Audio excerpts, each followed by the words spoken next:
It's Wednesday, September 27, 2023, and this is KBIA's Views of the News. Our weekly roundtable on media behaviors comes to you from the studio in the Reynolds Journalism Institute. I'm Amy Simons, and here with me are my colleagues, Kathy Kiely and Jared Schroeder.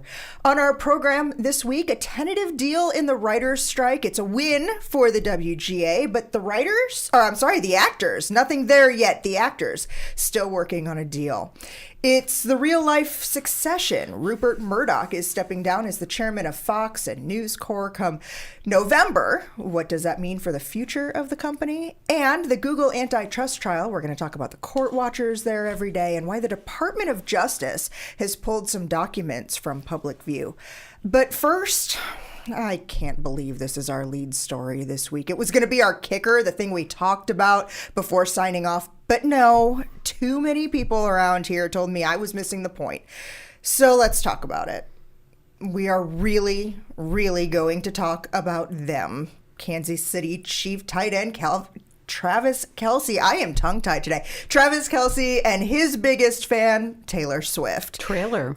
Did I say trailer? No, they are trailers. Yes. See, I don't even trust the words coming out of my own mouth today. If you don't know by now that Taylor Swift was in the skybox watching the game with Kelsey's mom, you have to be hiding under a rock somewhere. I mean, it has been everywhere. It's been on TV, on social media. The Wall Street Journal, yes, even the Wall Street Journal decided that this story was worth ink. And I guess the big question here, Kathy, is why? What even makes this newsworthy? Well, I'm going to say, coming from a football family, it is so refreshing to see a woman dominating the NFL news. It's so that may be part of it, but it's our version. One of the referees in Sunday's game was a woman. She didn't dominate. No way. Okay. Well, that's what I'm saying. It It takes a special kind of woman. Yeah. And so I think really this is like our version of royalty. You know, you saw all the excitement over a royal wedding. These are two mega celebrities. Taylor a little bit more mega than an NFL tight end, but still he's a pretty big deal in Kansas City. And so you see two very famous, celebrated people getting together, and we just can't resist it. It's catnip. I think we know this story all too well. The joke only works if you know her songs. Okay, well, and so there are a whole bunch of people and I don't know all of her songs. We talked about that on this program. The joke were with my students yesterday, apparently. Did it? Well, and frankly, it was a bunch of students who told me, in addition to Travis McMillan, our director, that I was maybe missing the news here, that this is a whole lot bigger than it might seem on the surface, that we have the news value of proximity, that we're also talking about Travis Kelce being on the Kansas City Chiefs. He's the local guy of the local team, their prominence, the two of them, the conflict, the idea that, she's had one or two boyfriends who have been the source of breakup songs, that perhaps one day there will be another.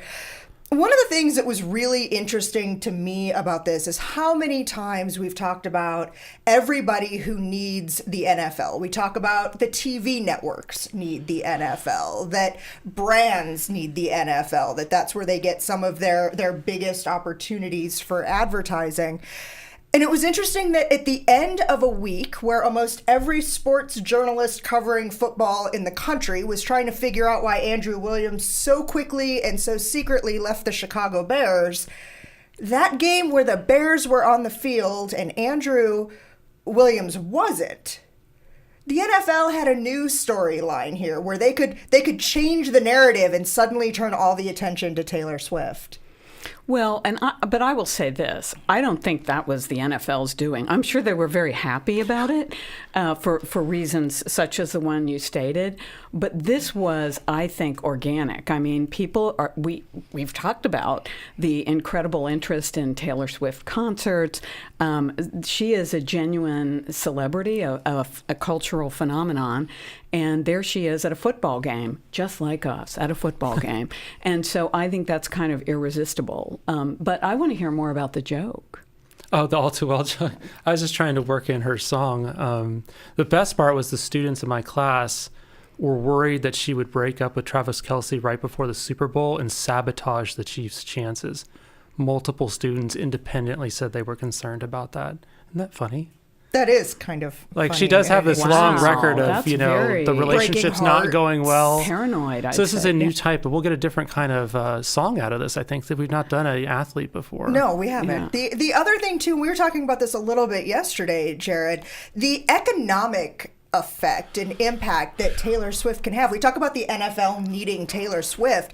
A lot of these NFL stadiums where she may or may not follow her beau or her possible beau to go watch football. These are stadiums she was selling out all summer, and places where the NFL teams themselves aren't selling out those venues. The Kelsey jerseys were up 400% yesterday in their sales. Isn't that incredible? Of course, if they break up, there'll probably be some kind of public burning of them or something. Like it goes both ways. You're playing with fire. I see. Okay, wow. We are already anticipating a breakup, and we don't even know if the romance is official That's not yet. fair. It's this not is fair. really, I don't know. This is very paranoid. But anyway, let's hope that the young love survives. Okay, we'll watch. And it will probably continue And to we'll be know a all story. about it because it'll be in the will. news. Just We like it was absolutely this will, morning, 'cause leading the 9 o'clock hour on the Today Show. The spectacle's just too big. Yes. Can't be not watched. Sunday night, there was another big story that broke. The Writers Guild of America reached a tentative agreement with the Alliance of Motion Picture and Television Producers. Now, it's a tentative agreement that was agreed to in principle. And earlier today, the writers went back to work. Between Sunday and today, it was just the idea that the picketing was going to stop. But now it seems the lawyers have hammered out that language. So this is great. They're going to go back to work. The writing is going to start again. We've talked about Drew Barrymore and some of the drama around her. We're coming back. We're not coming back. Like now she'll be able to come back next week. Here's the thing, though. Who are they writing for? Because the actors don't have a deal yet.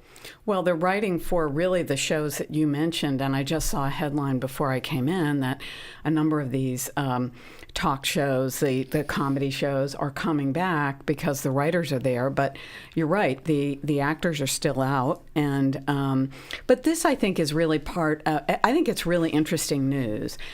Because it comes the same week that you had the really unusual spectacle of a president of the United States walking a picket line.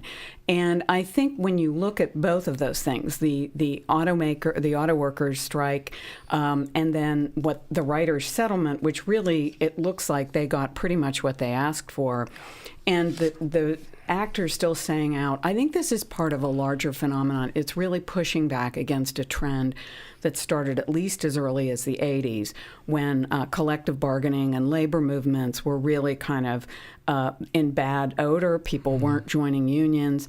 And I think, I've said this before, I'll say it again, I think the disparity in income, you're really starting to see a pushback against the idea that people at the very top of a corporate heap are making multi exponentially times what the people who are the worker bees are making, and I think that's what we're seeing here. And it's interesting that the actors are holding out, and it'll be interesting to see how much they get. I think the other domino will fall. Like some of the actors' concerns are similar to the writers' concerns, so you would think some of the template that was already made could be reused for them. So I wouldn't be surprised if they got it back together pretty soon too. But it really is interesting, your point about all the different labor movements going on right now.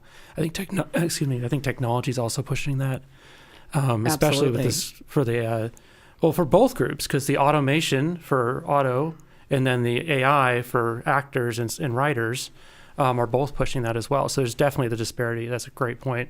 But I also think the technology is pushing them. They're concerned about their future, and that's really interesting. They've included that. And the news coverage has been really interesting because they've really focused on popular opinion in the stories I've read. They'd be like, like you said, unions have slid in membership and in power, and a lot of court decisions have gone against them. But here, they've got a lot of public support. The actors, the writers, all the polls show a lot of sympathy for the auto workers, which gives them extra power in their labor. And you have the two leading presidential candidates siding with the auto workers. Biden marched on the picket line yesterday. Trump is visiting them this evening rather than going to the second Republican presidential debate. So two people who are pretty ideologically opposite, both taking the same side in this fight. But Trump's speaking at a non-union plant. shop. Well, Isn't that's that true. interesting? That's He was not- true. But he was not invited. yes, that's a good point. Yeah. But they will both be there, yeah. So, Jared, I'm glad that you're here with us this week as one of the new faculty members joining us this academic year. You're a legal scholar, and we're going to talk about a couple of legal and policy issues. One of those is what's going on in the Google AntiTrust trial, because this trial is now in its third week, but it's been really secretive in how this trial has gone on. And interestingly enough, the Department of Justice pulling down some once public documents that had been entered into this case, not visible to the public anymore. Yeah, that's not good. It's not cool. And it's not common. Why would they agree to do this? This is something that was at Google's request. All I can think of is that there's a concern that that they will not be able to get the full set of facts for the trial, and they don't want to have any question about whatever is resolved. That in an effort to ensure a fair trial for Google, they're willing to sacrifice public knowledge about what's going on. That really stinks. And it really does. Yeah. One of the other things that I found to be interesting in this case is that Apple and Microsoft were going along with Google in these arguments to get these documents taken down, almost kind of previewing, like they're predicting what might be ahead for them in trying to protect themselves. You know, one of the most powerful tools, I think, in a lawyer's playbook, and Jared can talk more about this, but it is the discovery process in a trial. And I think that's what was going on here, that just by going to trial, and this is why a lot of cases get settled before trial, you are going to have to disclose a lot of information about your business practices that will not necessarily be flattering. And I think the issue with Google or Apple or any of the major internet platforms or people who use data as the basis of their business is they've got a lot of information on us. When you talk to most of our students, they talk about the free services they get, but of course we're paying with our data, and it's really scary how that data has been used to not only affect the advertisements you get, but increasingly to affect the news you get. And I think it has had an impact on polarization worldwide, and I think that's what a lot of this discovery could potentially go to. And the big boys don't want it, and it's distressing, I think, to see the government caving. Your comment about the discovery made me think. So the Fox Dominion decision, that the defamation case that came out last spring, that they settled, but right before trial, so discovery happened, and the comments that they had, the text messages and the emails, were what decided that situation. The situation where they said, you know, Tucker Carlson said this, but then he said this on the air, showing. So maybe they're trying to avoid that sort of thing. And yeah, we don't realize how big Google is. Like, we think, oh, Google, it's adorable. We use our search engine for it. It's so great. But it's also YouTube, which is a powerful, divisive tool. A lot of research has shown that YouTube is very powerful in leading people down extreme rabbit holes. Yes. There's a story in the Washington Post today about how YouTube is fomenting ethnic violence in India. It's horrible. The idea that the problem is that these publishing platforms have been given an out. They don't have the incentive to police their space in the same way that a newspaper or television station or radio would have, because there's no libel that can affect these platforms. And, you know, I think that was at the time in 1996 when that was enacted, and these were all garage bands. Maybe it made sense, but it's a very different world now. Wow. We don't have time for Section 230 during this episode. I don't think. No. Don't get me started. Let's save it for, we could do one special issue on that. Okay. So instead of getting you down the section... let's do another rabbit hole. Right, I'm going to take you down another rabbit hole that I know is one of your favorites. And this is one that broke late yesterday afternoon, that the FCC is set to try to reinstate net neutrality. That's the set of rules that state internet service providers must treat all traffic equally, that they can't slow down speeds or access to their own competitors. Product, right. I wrote it as their own products, so I had that backward. Telling you, I'm having a week. But that they can't slow down competitors or give preferential access to their own products or those with which they have business partnerships. This is a big deal, Jared. It was put in place in 2015, repealed during the Trump administration. Some of us are saying, wait, it's almost 2024. Yeah. How is it just now coming back? Yeah, I remember the way I teach my classes, I tend to hit net neutrality right around November. Okay. And so in November 2020, I was almost waiting for the election to decide if I was going to include net neutrality or just let it go. Because if Trump won a second term, it would be another 4 years and it would just be gone. Net neutrality would be gone. But Biden won, so I was like, okay, I'll keep it in the class. And I was waiting, and the next semester came, and the next. So basically, the short version is we were waiting for the FCC to have a full 5 members. The way the FCC works is there must be 3 members from the president's party and 2 from the other party. And we've been waiting to get the last one confirmed because Congress, not only has Congress failed to write anything about net neutrality into a law, which is part of the problem. So it switches every time we have a president change or party change. But they also failed to get the final member on until just recently. So now with a 3-person majority, 3-2 majority, the FCC can now reinstate net neutrality. So basically, they got the votes. They've got the votes until the next election, which isn't that far away, and then we'll see. And I think it's also fair to point out that there are tremendous interests that can affect Democrats as well as Republicans, major companies that are opposed to net neutrality. And so I don't think you can guarantee, money talks. And I think and that's probably one reason we're not seeing Congress act. There are some major financial players, deep pockets, trying to keep that an unbalanced playing field. But it's a very, it's not exactly how we think, because it's pitting these companies against each other. Mm-hmm. So Yes. like Comcast is against Meta, they're not all on one side. They're kind of split with each other. So give us the primer. Who's where? Well, the Comcasts of the world, the big, they want not net neutrality. They don't want. They want it to stay the same as it has been for the past few years. And the Metas of the world, the Netflixes of the world, want to keep net neutrality. And that would be because they don't want Comcast to be giving preferential treatment or, giving the subscription of Peacock for free to Comcast cable and streamers, right? Because then Netflix, you have less of a motivation to subscribe to Netflix. They can charge them extra. They can charge them fees. People, I guess the fairest way to say it, it's the people who lack the distribution platforms. Right, that's a good way. So you have distribution platforms like Comcast who are also producing content. Yeah. And they would tend, of course, favor their own, as you pointed out. Peacock would be a perfect example. There are other major players, major corporations that just produce content, and they don't have a distribution platform, and they're the ones, right? Yeah. So I'm thinking Amazon in that case. Maybe because Prime, but they don't necessarily have the internet service provider function. They don't own, they've created their own distribution network. It's kind of an odd thing because of all their Prime subscribers for their other product, their shopping product. But one of the things that's really interesting that happened in the meantime is we didn't notice a lot of changes, I don't think, in the past few years. That was going to be my other question.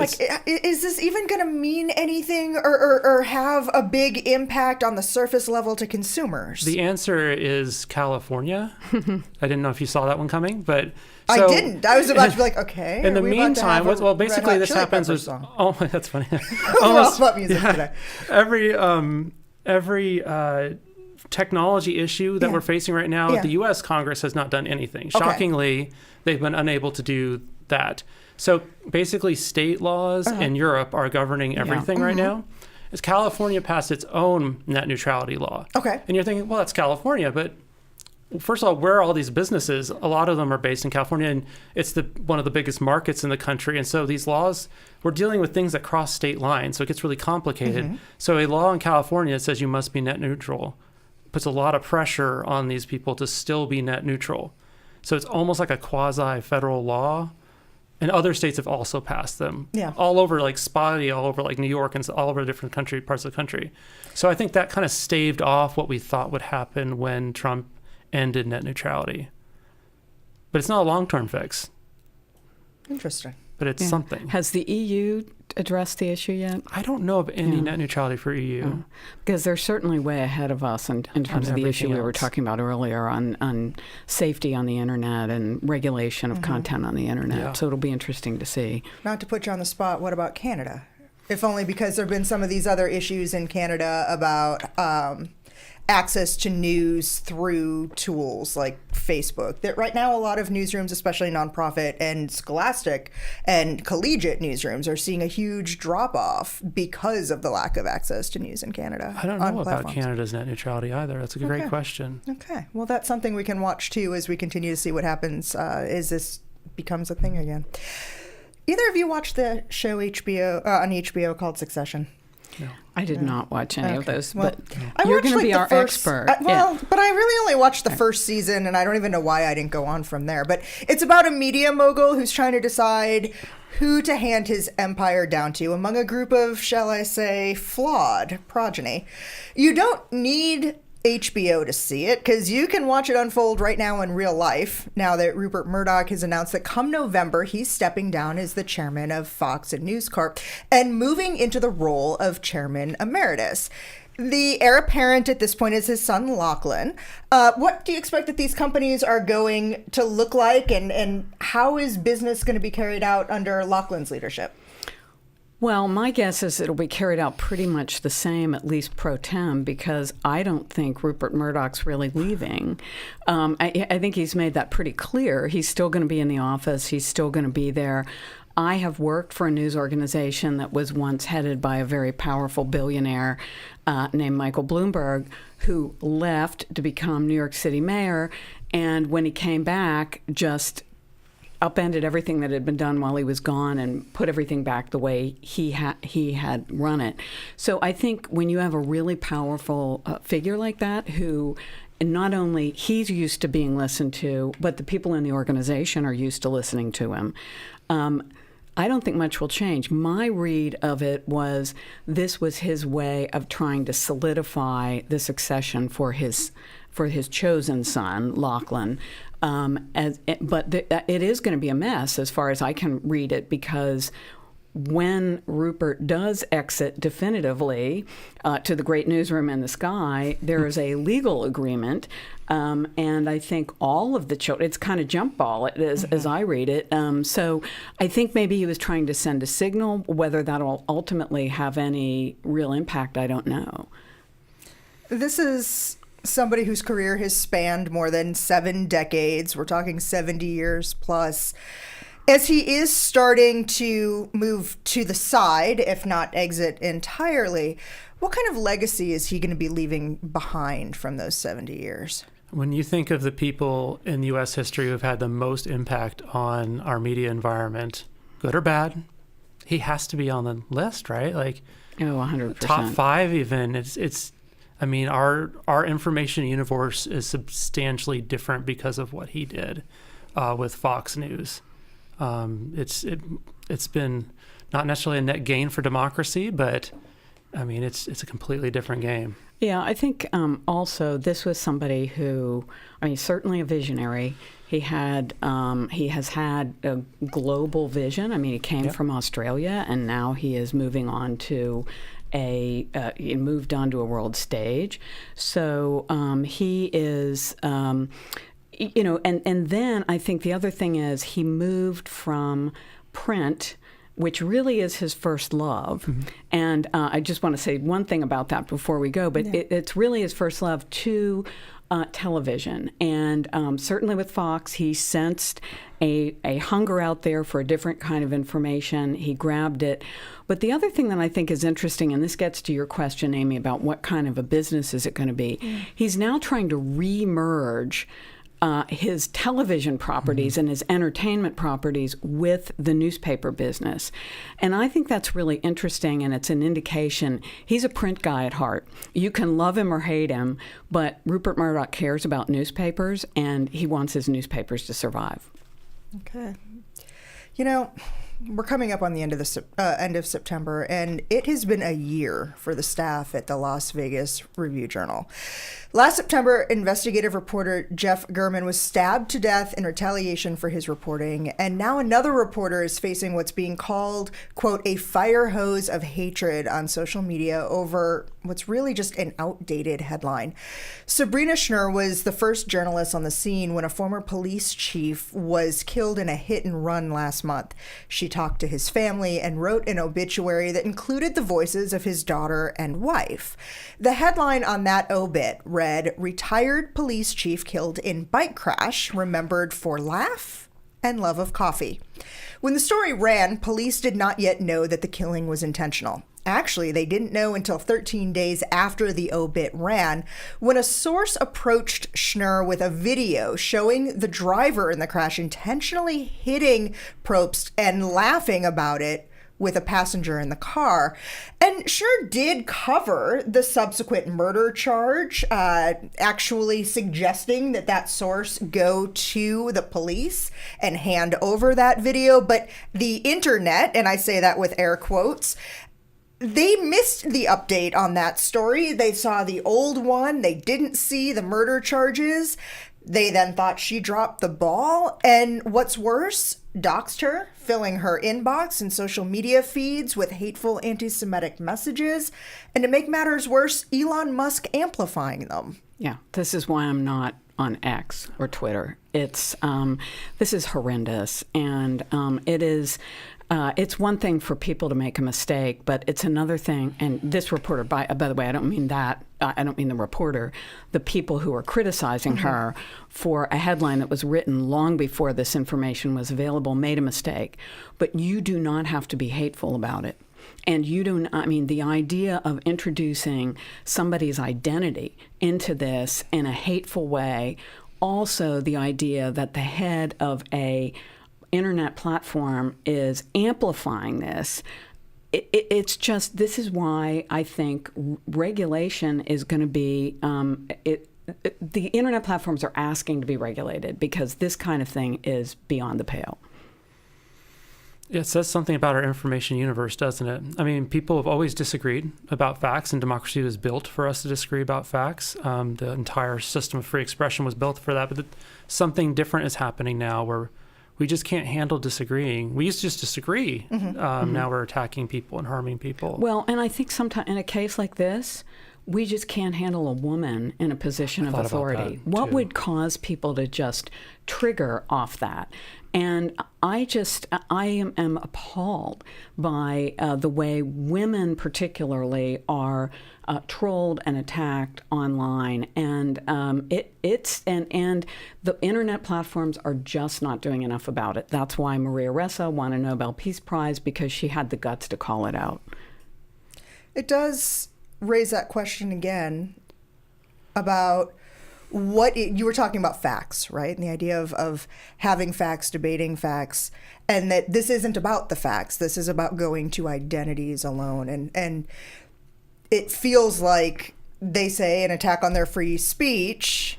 And I hear that, and it's hard to get into this with just 1 minute left, but is this free speech? I'm going to ask you. I know, and 57 seconds just is not fair. And you're going to put the music on too. Okay. Is it, are you saying the harmful speech? Yeah. The doxing and that sort of thing? Right now it is. Okay. That's just Here's what I'll say. You have a right to your own opinion, but you don't have a right to worldwide publication. I mean, as of right now, the Supreme Court has said the First Amendment protects their expression. Okay. Well, I'd like to thank you for spending the last half hour with us, and to RJI's Travis McMillan for directing today's show, to Takia Thomas for handling our audio today, Tim Pilcher, who composed our original theme music. I'm Amy Simons. I invite you to join us again next week for another edition of Views of the News. And now we'll just have...